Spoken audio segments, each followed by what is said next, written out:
दोस्तों, एक बार फिर से आप सभी का स्वागत है। जय गंगे माता। आज की वीडियो में मैं आपको उत्तराखंड के 4 धामों में से जो प्रमुख धाम है केदारनाथ धाम, उसके बारे में पूरी जानकारी दूंगा। हरिद्वार से केदारनाथ धाम की यात्रा कैसे करें, इसके बारे में डिटेल ये वीडियो होगी, जिसमें हम हर एक विषय के बारे में बात करेंगे और आपको जानकारी देंगे।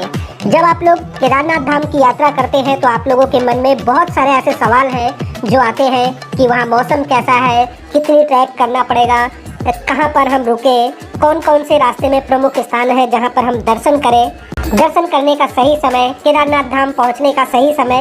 ऐसे दोस्त अपने रिश्तेदारों तक शेयर कर देना जो आने वाले दिनों में उत्तराखंड के केदारनाथ धाम की यात्रा करना चाहते हैं। पहले हम आपको सवाल बताएंगे। पहला सवाल है, हरिद्वार से केदारनाथ धाम की दूरी क्या है। बहुत ही मेन सवाल है, कितनी दूरी है। दूसरा सवाल है कि रास्ता कैसा है, रास्ते के ताज़ा हाल क्या है, इसके बारे में बात करेंगे। तीसरा सवाल है, हरिद्वार से केदारनाथ धाम तक कितना समय लगता है, इसके बारे में पूरी जानकारी देंगे। चौथा सवाल है कि कैसे जाएं, कैसे हम हरिद्वार से केदारनाथ धाम की यात्रा करें, कब जाएं, ये भी एक सवाल है, तो इसके बारे में मैं आपको बताऊंगा। पांचवा सवाल है कि रास्ते में प्रमुख कौन कौन से स्थान पड़ते हैं जो हम यात्रा के दौरान दर्शन कर सकें। छठा सवाल है कि जब केदारनाथ धाम की यात्रा करें तो कहाँ पर रुकना अच्छा रहेगा और रेंट कितना रहेगा, रूम का चार्जेस कितना रहेगा, इसके बारे में भी बात करेंगे।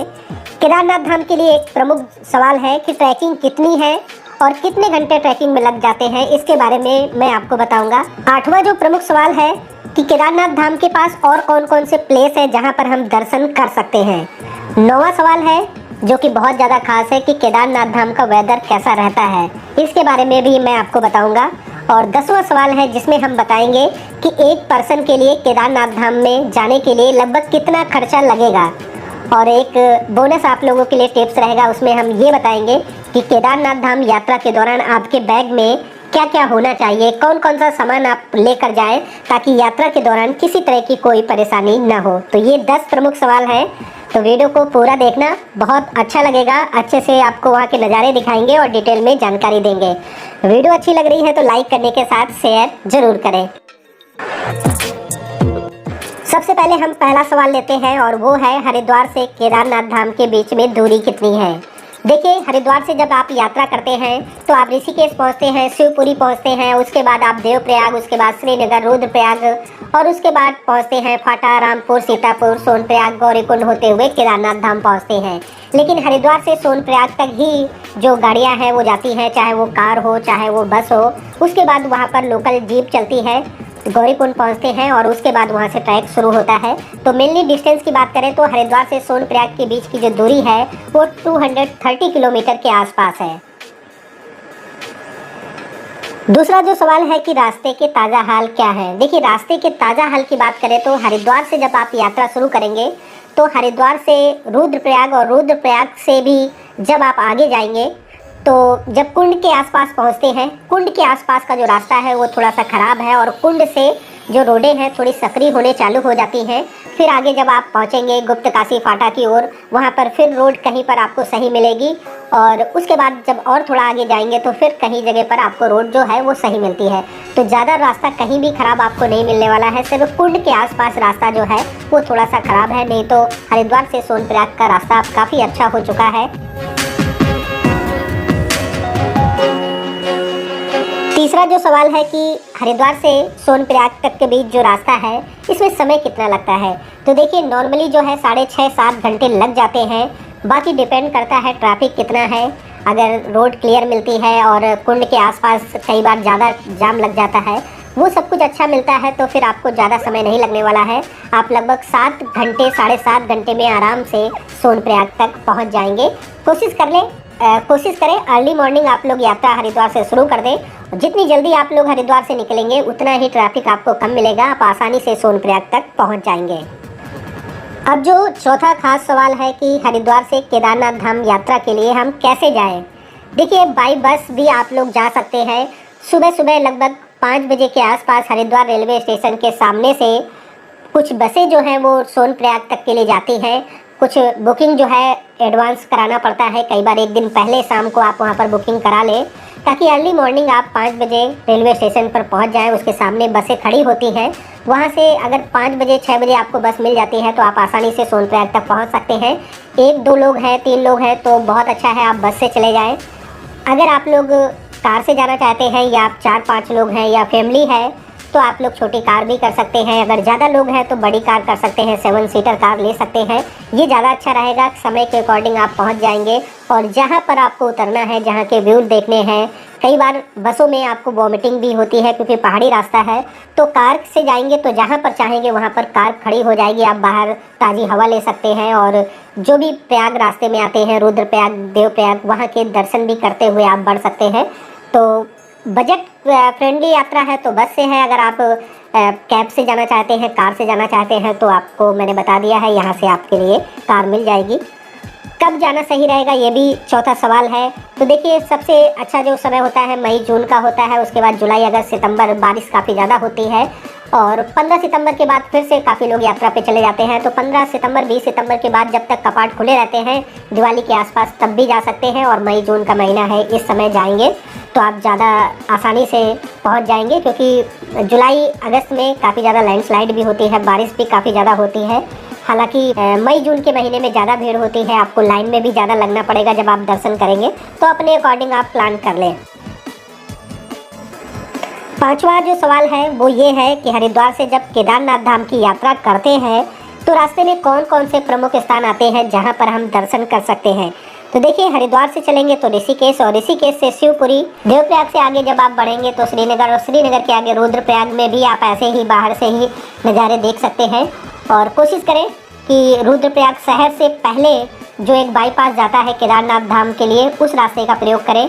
रुद्रप्रयाग शहर में न जाएं क्योंकि वहाँ पर बहुत ज़्यादा ट्रैफिक होता है, फिर आपको वहाँ पर लगभग 1 घंटे खराब हो जाते हैं। तो रुद्रप्रयाग शहर से पहले एक बाईपास रास्ता है जो केदारनाथ धाम के लिए जाता है, उस तरफ जाएं। रुद्रप्रयाग आ गया, उसके बाद आप बढ़ते हैं तुगमठ से आगे जब आप जाएंगे तो गुप्त काशी एक बहुत ही खास प्लेस पड़ता है। वहाँ भी भोलेनाथ का एक बहुत ही प्राचीन मंदिर है, गुप्तवास में भोलेनाथ वहाँ पर रहते हैं, तो वहाँ भी आप जाकर दर्शन कर सकते हैं। उसके आगे जब आप पहुँचेंगे तो गौरीकुंड, जहाँ से लोग ट्रैक शुरू करते हैं, वहाँ पर गौरा माई का मंदिर है, गौरी माता जी का मंदिर है, तो वहाँ पर भी दर्शन कर सकते हैं। और उसके साथ साथ अगर आपके पास और भी ज़्यादा समय है तो आप सोनप्रयाग से त्रियोगी नारायण मंदिर भी जा सकते हैं, जो कि लगभग 15 किलोमीटर के आसपास है। तो ये खास प्लेस है, जब आप हरिद्वार से केदारनाथ धाम की यात्रा करते हैं तो आप इन प्लेसों में भी जाकर दर्शन जरूर करें। आप जो छठा बहुत ही खास सवाल है कि केदारनाथ धाम यात्रा के लिए कहां पर नाइट स्टे करें, बहुत ज़रूरी है। और जब आप हरिद्वार से यात्रा शुरू करते हैं तो पहली जो नाइट है आप रामपुर, सीतापुर या आप सोनप्रयाग, इन 3 जगह पर आप स्टे करेंगे तो आई थिंक ज़्यादा अच्छा रहेगा। और अच्छा अगर आप स्टे करना चाहते हैं, अगर आप गौरीकुंड तक पहुंच जाते हैं उसी दिन तो बहुत अच्छा रहेगा। गौरीकुंड पहुंचने में ये अच्छा है कि गौरीकुंड जैसे ही आप पहुंचेंगे वहां नाइट स्टे करें और नेक्स्ट डे अर्ली मॉर्निंग आप लोग वहां से ट्रैक में आगे बढ़ सकते हैं। देखिए, हरिद्वार से जब आप सोनप्रयाग तक जाते हैं वहां तक तो आपकी नॉर्मल कार और जो भी बस है वो पहुंच जाएगी। उसके आगे सोनप्रयाग से गौरीकुंड के लिए शटल सेवा चलती है, जीप की सेवा चलती है। तो कह सकते हैं वो एक तरह से गवर्नमेंट ऑथराइज जीप की सर्विस है जो सोनप्रयाग से गौरीकुंड के बीच में चलती है। वहाँ पर प्राइवेट कोई गाड़ियाँ नहीं चलती हैं। तो आप उसी दिन अगर सोनप्रयाग से गौरीकुंड भी पहुँच जाते हैं और गौरीकुंड में नाइट स्टे करते हैं तो फिर उसके अगले दिन आप जितनी जल्दी चाहें अर्ली मॉर्निंग आप अपना ट्रैक शुरू कर सकते हैं। और बाकी अगर आप सोनप्रयाग में नाइट स्टे करते हैं, सीतापुर, रामपुर में स्टे करते हैं, तो फिर आपको नेक्स्ट डे पहले यहाँ से गौरीकुंड जाना होगा, जिसमें आपको जीप की सुविधा लेनी होगी। और जीप की सुविधा लेने में कई बार ना काफ़ी ज़्यादा टाइम लग जाता है, क्योंकि लिमिटेड जीप चलती है और रास्ता भी बहुत सकरा है, तो टाइम बहुत ज़्यादा लगता है। कई बार सोनप्रयाग से गौरीकुंड तक पहुँचने में ही 2-2.5 घंटे लग जाते हैं, क्योंकि नंबर इतना लेट आता है, क्योंकि सिस्टम से सब कुछ चलता है। लोग लाइन लगा के जीप में बैठते हैं, उसके बाद गौरीकुंड पहुँचते हैं। तो अगर पहले दिन ही आप हरिद्वार से यात्रा अर्ली मॉर्निंग शुरू करेंगे तो आप जहाँ तक हो सकेगा आप गौरीकुंड तक पहुँच जाएंगे। और गौरीकुंड में नाइट स्टे के लिए बहुत सारे होटल हैं, लॉज हैं, होम स्टे हैं, तो आप वहाँ पर रुक जाएंगे तो ज़्यादा अच्छा रहेगा। नेक्स्ट डे आप क्या करें, जो गर्म जल का कुंड है वहाँ पर स्नान करें और गौरा माई का आशीर्वाद लें और ट्रैक में आगे बढ़ जाए, तो ये बहुत अच्छा है। अब बात आती है जो मेन सवाल से हम हट गए हैं, और वो सवाल था कि स्टे कहाँ करें। तो देखिए, सोनप्रयाग, सीतापुर, रामपुर या गौरीकुंड में स्टे कर सकते हैं। पहली जो नाइट स्टे होगा यहीं पर होगा। सेकेंड डे जो नाइट स्टे आपका होता है वो आपका होता है केदारनाथ धाम में। तो केदारनाथ धाम में आपको टेंट बहुत सारे मिल जाएंगे, कुछ GMVN की कॉटेज भी हैं, कुछ GMVN के टेंट भी हैं, कुछ पक्की बिल्डिंग्स भी हैं। तो आप लोग ऑनलाइन GMVN की वेबसाइट से चेक कर लें और जो भी मिलता है आप स्टे ज़रूर बुक करा कर जाएँ, ताकि वहाँ पर जाकर आपको इधर उधर परेशान ना होना पड़े, भागना ना पड़े। और कई बार वहाँ जब पहुँच जाते हैं और रात में ठंड बहुत ज़्यादा होती है तो फिर ये रहता है कि कोई भी आपके उस ठंड का फ़ायदा उठाता है और ज़्यादा पैसे में आपको कॉटेज या टेंट देता है। तो पहले से बुक करके जाएंगे तो ज़्यादा अच्छा रहेगा। तो सेकेंड नाइट आपकी केदारनाथ धाम में हो गई। थर्ड डे जो है फिर आप केदारनाथ धाम से गौरीकुंड, रामपुर, सीतापुर वापस आते हैं पैदल। फिर नाइट स्टे आपका होता है इन्हीं जगहों में से किसी एक जगह में आप नाइट स्टे कर सकते हैं। रेंट की बात की जाए तो देखिए, अगर रामपुर सीतापुर में आप रुकते हैं, अगर फैमिली है 3-4 लोग हैं साथ में, तो एक बड़ा रूम आपको 4-5 हज़ार रुपये में मिल जाएगा। तो लगभग 1000 रुपीज़ पर पर्सन या 1200 रुपये पर पर्सन के आसपास आएगा। और अगर आप 2 लोग हैं तो देखिए फिर तो आपको कॉस्ट थोड़ी महंगी पड़ेगी, क्योंकि 2 लोगों के लिए भी वो 3000 3,500 में रूम मिलते हैं। ज़्यादा लोग रहेंगे तो फिर आपको वो जो रूम शेयरिंग में थोड़े से पैसे कम हो जाते हैं। और जब मई जून के महीने में तो काफ़ी ज़्यादा महंगे होते हैं। वहीं केदारनाथ धाम की बात करें तो वहाँ पर टेंट जो है 600 रुपये, 800 रुपये, 1200 रुपये, 1000 रुपये के आसपास टेंट पर पर्सन मिल जाते हैं। डिपेंड करता है आप किस समय वहाँ पहुँचे हैं और कौन सी टेंट वाली साइड में आप क्या क्या सुविधा ले रहे हैं। तो और उसके बाद जब वापस आएंगे तो फिर इन्हीं स्थानों में रामपुर, सीतापुर में रुकते हैं और उसके बाद फिर अगले दिन आप हरिद्वार आ जाते हैं। तो ये रूम रेंट के वहाँ चार्जेस रहते हैं और यही जगह पर रुकेंगे तो ज़्यादा अच्छा रहेगा।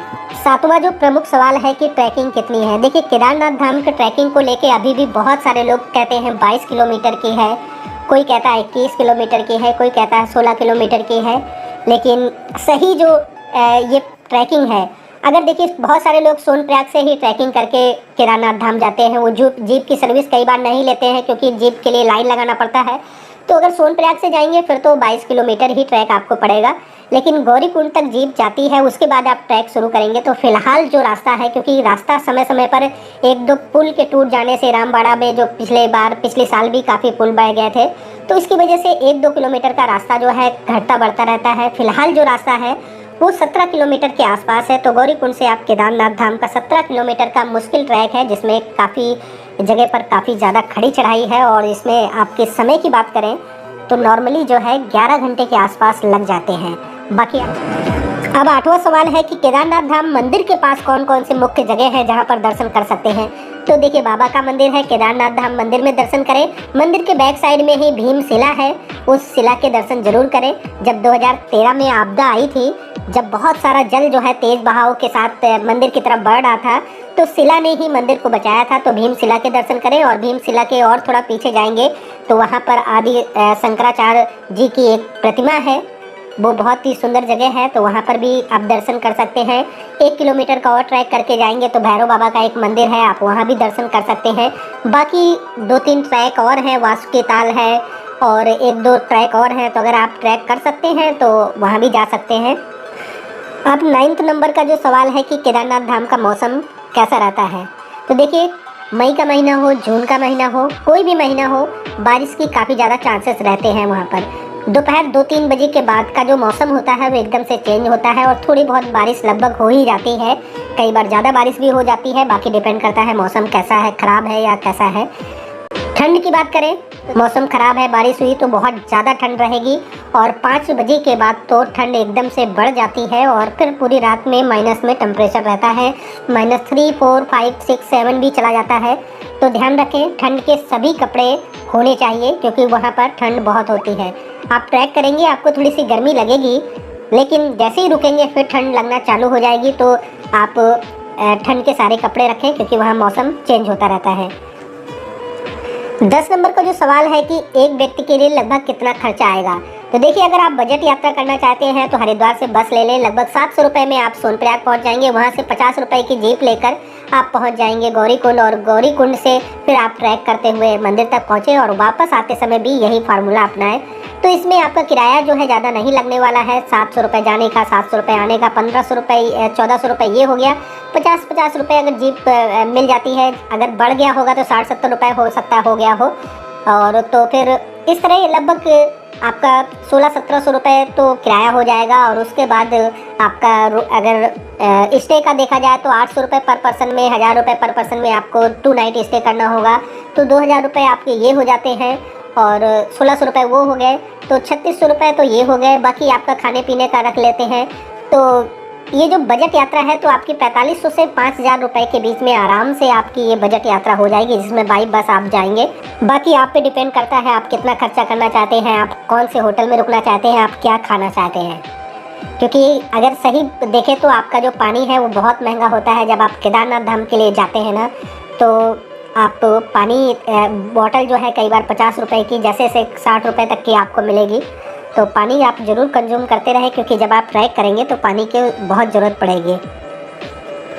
अब एक बोनस टिप्स है कि आपके बैग में क्या क्या होना चाहिए अगर आप केदारनाथ धाम की यात्रा कर रहे हैं। तो देखिए, सबसे इम्पोर्टेंस है आपके अच्छे शूज़ होने चाहिए, क्योंकि ट्रैकिंग बहुत ज़रूरी है। ट्रैकिंग करने में शूज़ अच्छे होने चाहिए ताकि आप कंफर्ट में जोन में रहें और आराम से चलते हुए पैदल पहुंच जाएं। दूसरा, आप जब ट्रैकिंग करते हैं तो आपके जो कपड़े होने चाहिए, जीन्स वगैरह नहीं होना चाहिए। कई बार टाइट होता है और उसमें भी काफ़ी दिक्कत होती है। तो थोड़ा सा ऐसे रखें कि जो थोड़ा से कंफर्ट हो और ज़्यादा लूज़ भी ना हो कि ढीले ढाले कपड़े हो। और उसके साथ साथ आपको एक रेन कोट ज़रूर लेकर जाना है, क्योंकि रेन कोट रहेगा तो आप अपने आप को बारिश से बचा पाएंगे। कई बार लोग छाता लेके जाते हैं और जब वहाँ पर बारिश आती है, तेज़ हवा आती है, तो फिर छाते को कंट्रोल कर पाना बहुत मुश्किल हो जाता है। तो रेन कोट रखें। और आपके पास सॉक्स ना कम से कम 3-4 जोड़ी आपको लेके जाएं। आपके जो कपड़े हैं वो भी इस तरह के होने चाहिए ताकि आपका लगेज भारी भी ना हो और ठंड से भी आपको बचाए। सबसे मेन है, कई बार लोग ठंड के लिए बड़ी बड़ी या भारी भारी जैकेट ले लेते हैं और फिर वो लगेज भारी हो जाता है और ट्रैक करने में दिक्कत आती है। एक आप लोग पावर बैंक ज़रूर रखें, जिससे कि आप समय समय पर मोबाइल को चार्ज कर सकें।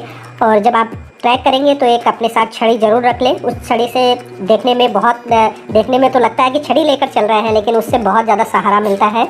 तो ये चीज़ें आपकी ज़रूर होनी चाहिए। मेडिसिन जो आपकी नॉर्मली सर्दी जुकाम, पेट में दर्द, लूज मोशन, खांसी, ये सब होनी चाहिए आपके पास। अगर कोई आपकी दवा लगातार कंटिन्यू चल रही है वो ज़रूर ले जाए, क्योंकि वहाँ पर मिलेगी नहीं मिलेगी ये कह पाना बहुत मुश्किल है।